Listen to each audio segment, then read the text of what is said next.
Hey everybody, so we're here in one of the warehouses of Tequila Arette. Some nice barrels in here. I'm here with Eduardo Orendain. He's part of the family that owns Arette, and you're also head of sales and business development for the brand.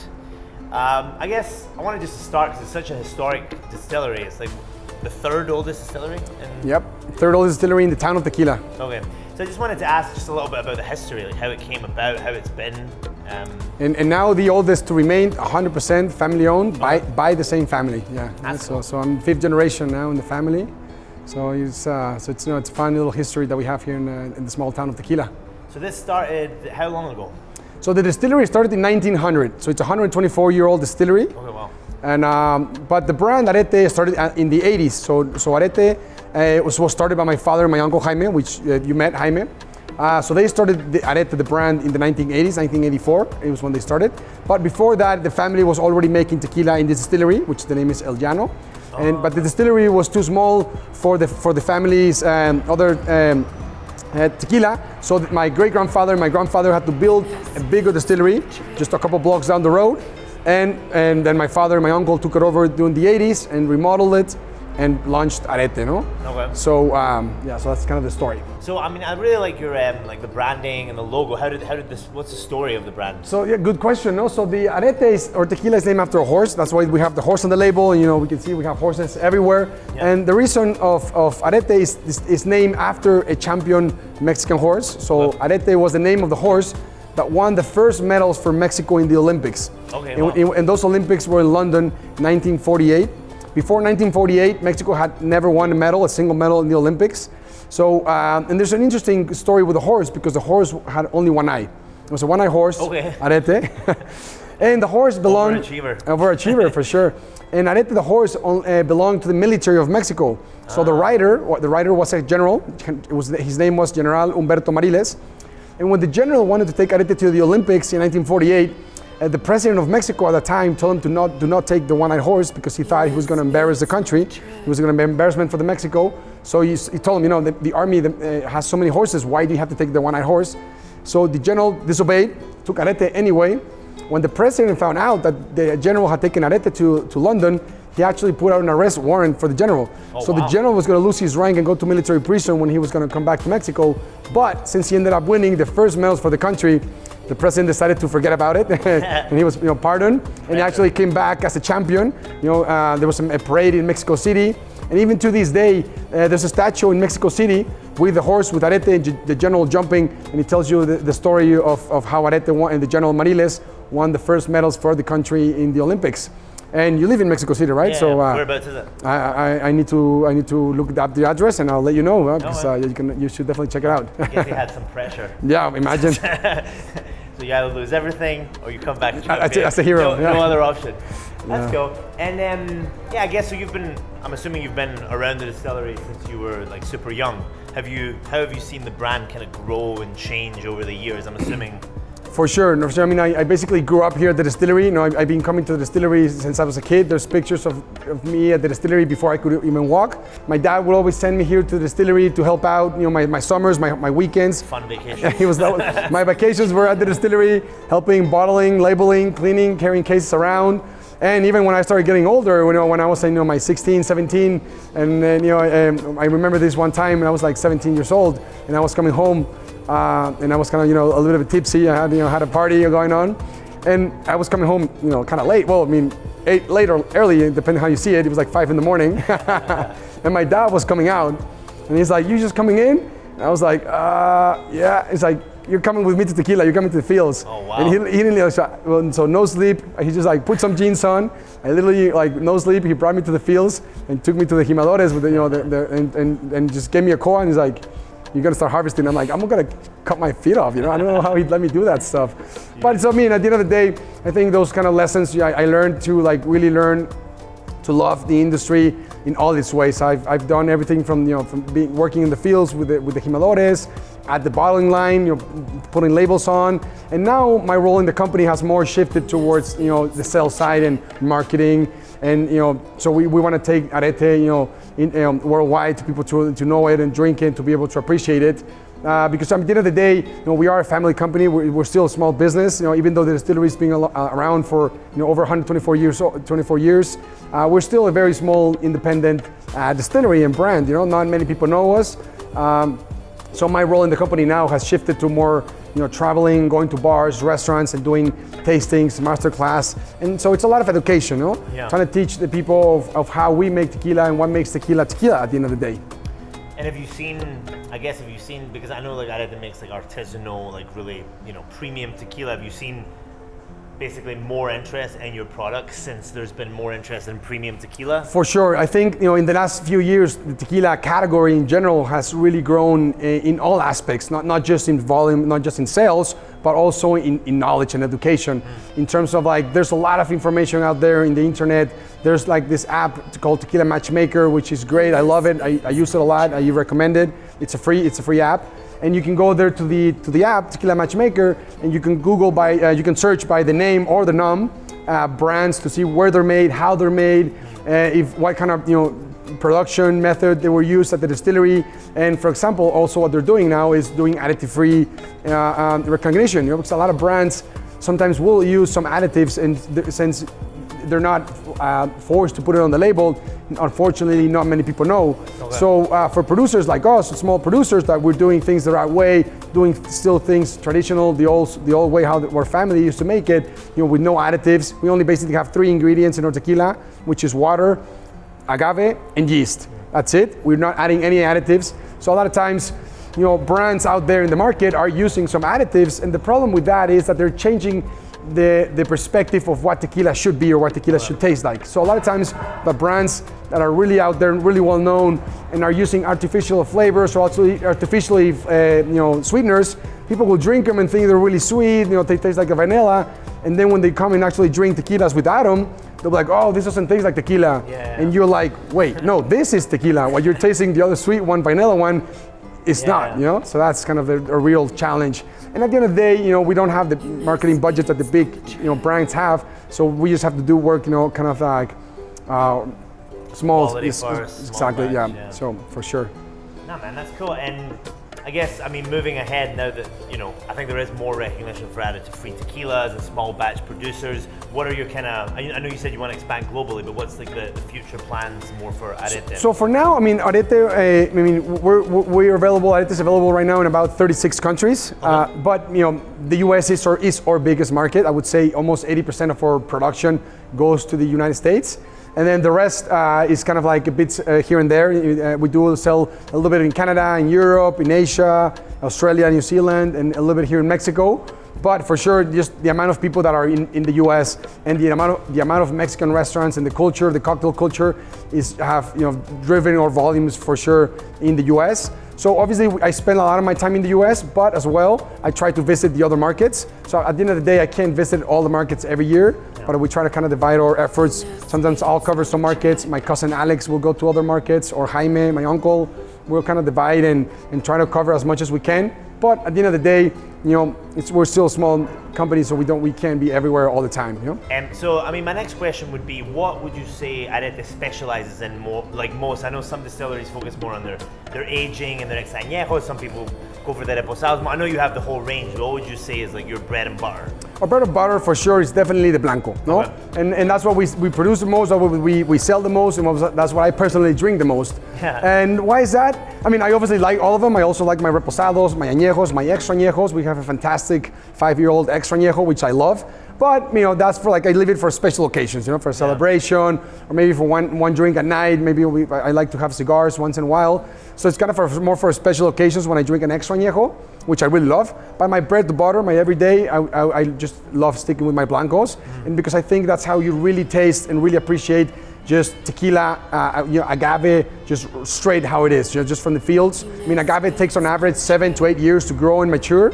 And at the end of the day, when we bring it to the distillery, when we finish with the cooking, the fermentation, the distillation, we want the tequila to still taste like tequila, And at the end of the day, I think the Blanco really shines it really nicely, because reposados and añejos in the barrels, the wood will add a nice balance between the oak and the barrel and the agave. But for sure, the Blanco for me is my number one to go to. You did make a good one. And then also here with Arette, something that also makes us kind of special for us is that we're one of the few distilleries that do everything from the field to the bottle. So we grow and harvest all our own agaves, we bring them to the distillery, turn it into tequila, bottle it. Here we have our own well at the distillery. We have really fantastic water that we use from the volcano of Tequila. So it's natural spring volcanic water, which we use water for the fermentation, for distillation, for adjusting the proof. So I think all of those combined, and we just, our priority is always quality over quantity. Yeah, and you did mention also that like everything, the bottles are made like within a 200 kilometers. Yeah, everything. Labels, everything. Everything we use for Arette, from the glass, the cap, the label, is all locally sourced. All comes from the state of Jalisco. Okay. Yeah, and nothing's coming from more than 200 kilometers away from the distillery. Our glass is coming from Guadalajara. The caps from here, from Tequila Town. We use all recycled glass. So yeah, so we try to keep things local. From family, like I show you in the bottom line. It's all the family that has been working with our family for generations as well. Yeah. So we try to take care of our employees as same as family. It's for us. Amazing, man. Thanks for running me through that. Oh. Let's tap into some barrels. Let's do it. Yeah.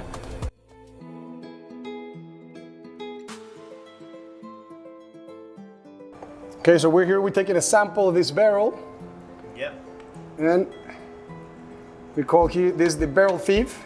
Okay. This is an extra añejo. So this barrel has been aging here for over 3 years now. Okay. So all that color that you see is just coming naturally. It's all this naturally from the barrel. So these barrels that we use all American oak, ex-bourbon barrels. These barrels that we bring from Kentucky. So it's barrels that were previously used for aging bourbon. Bourbon can only use the barrels once. Once the bourbon industry is done, they empty the barrels. We buy them, bring them down to Mexico, refill them with tequila. To be a reposado has to be in the barrel minimum 2 months. To be an añejo, minimum 1 year. And to be an extra añejo, minimum 3 years. Okay, and beyond that, it doesn't change. Yeah, beyond that, if it's 4, 5, 6, 7 years, it's all extra añejo. And it doesn't matter if it's used wood or virgin. So the only regulation that the CRT, the Tequila Regulatory Council, says is that it has to be aged in oak. It could be American oak, French oak, it could be new oak, used oak. That's refill, yeah. How's the tequila? Huh? It's awesome. Really good. I do, as you said, I'm the same as you. I like the blancos. Yeah. But yeah, I really love when the wood does its work. Yeah. And all the color is just naturally coming from the barrel. Yeah. So from time to time, you will see your tequila slightly change. Sometimes it'll be lighter, sometimes it'll be darker. And that's just because how it came naturally from the barrel. We're not going to be adding any color or colorants or any additives to it. So it's all 100% agave and 100% agave only. Yeah. Beats on the track.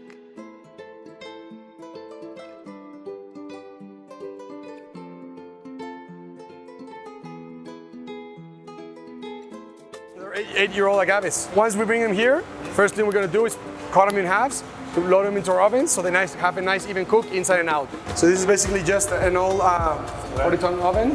And here's the agaves going to cook in here for 48 hours. Okay. And the agaves are always loaded on the front and unloaded on the back. And then we're going to use this roller mill.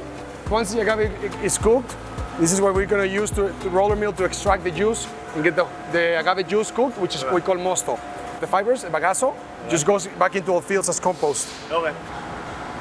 Here, as you can see, is our fermentation tank. So here's where the fermentation is happening. So once the agave, we cook the agave, we shred it to get the juice out.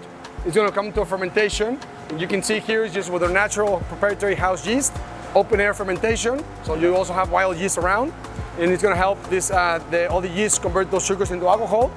And this process is going to take around 4 to 5 days. All right, then we're going to go this way so we can check out the distillation. So here we have different stages, some in stainless steel, some in concrete fermentation for different products. This one's on concrete on the side.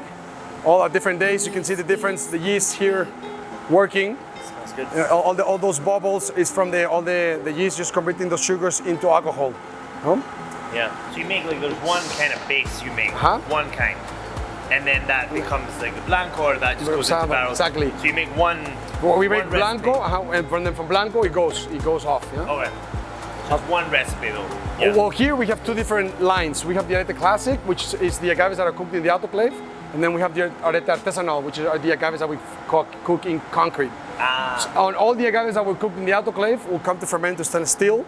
all the agaves that were cooked in the brick oven will come to ferment in concrete. Okay. So we do have those different, so these two won't blend. The one in the stainless steel would not blend with the one in concrete. So the fuerte, that's artesanal. That artesanal, that's all agaves from the concrete. The other blanco, the green label? That's from this one. Okay. Nice. Once we're done here with the fermentation, the last step is to go over to distillation. So here we're going to do a double distillation in alembic pot stills, and our pot stills are a blend of stainless steel and copper. The pot still is made of stainless steel, but inside the rectification pot there's a copper coil inside. That copper coil is submerged in cooled water, and that's where the gases, the vapors will cool down and condense. And then in the first distillation, we do not call it tequila yet. First distillation is going to be called ordinario.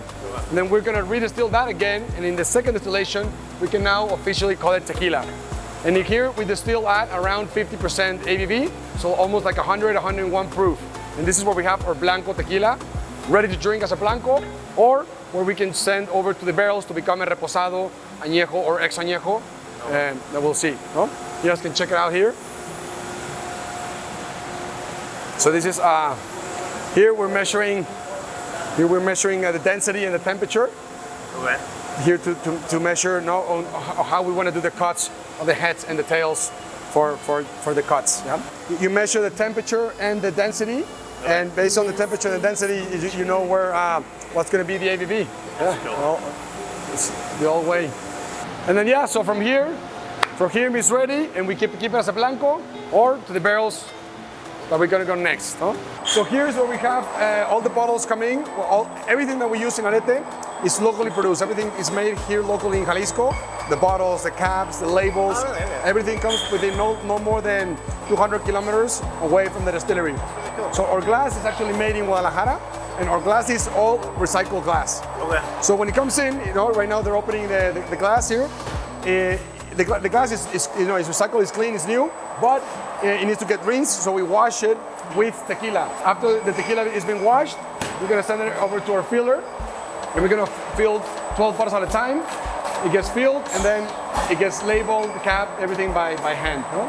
Here on a typical day, we can do anywhere between 800 to 900 cases per shift. So we only work here 5 days a week, so Monday to Fridays, and we're always kind of shifting around what everybody's doing so that they're not repeating over and over the same task.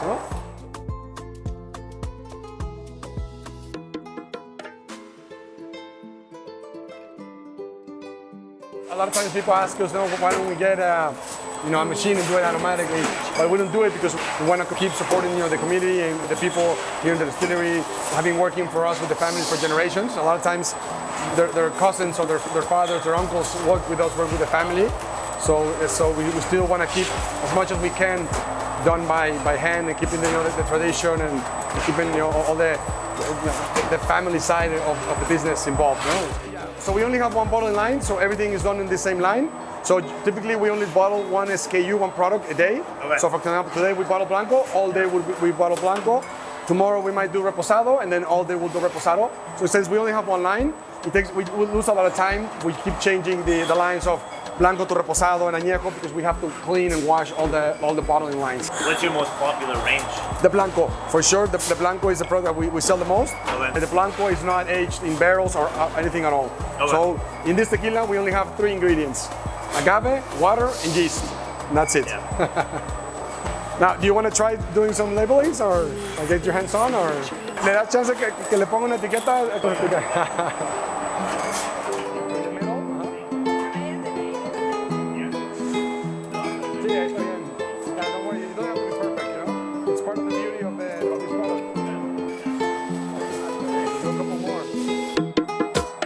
So I mean, a part of the beauty about doing it by hand is like every bottle is going to be a little bit different, and it's part of the. Good job. Gracias. Gracias.